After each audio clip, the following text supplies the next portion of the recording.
Nakakaawa, Soren Legaspi binugbog ni Robin Padilla dahil sa ginawa nito kay Rostom Padilla.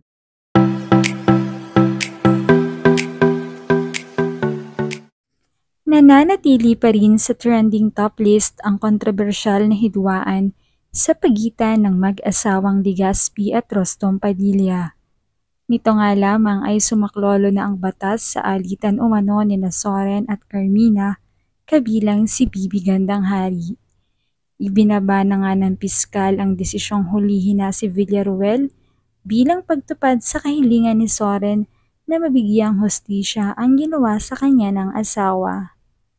Habang dahil nainip na itong si Soren, ay hindi na nito nahintay ang ibababang desisyon ng piskal para kay Rostom, kaya naman sinugod niya na ito at sinaktan. Grabe ang sinapit ni Rostom kay Soren, bawat sugat niyang natamo ay malalaki at nagdulot ng matinding pinsala para kay Rostom. Hindi na nga nito kinaya, kaya naman isinugod na din ito sa ospital. Nakarating naman ang balita sa kapatid ni Rostom na si Robin Padilla. Bilang kapatid ay labis na nalungkot si Robin.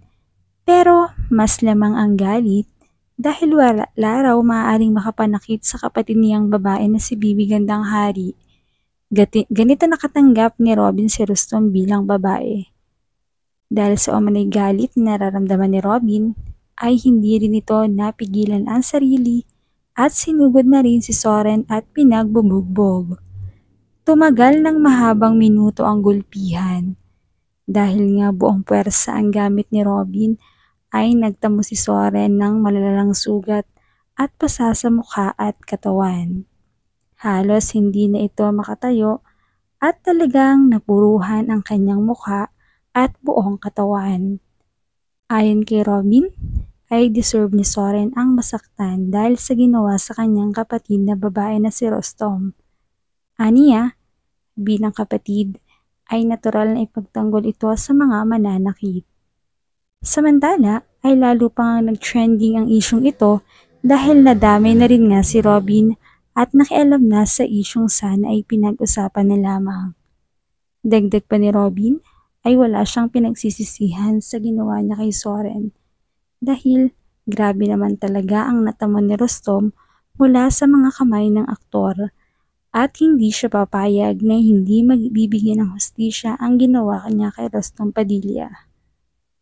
Sa ngayon ay nagpapagaling na din si Soren sa ospital, habang si Carmina naman ay nananatili pa rin sa piitan at wala pang update ang kanyang abogado kung kailan mapapawalang bisa ang kaso at tuluyang makakalaya na ang aktres sa kulungan habang naghihintay ang kanyang mga anak.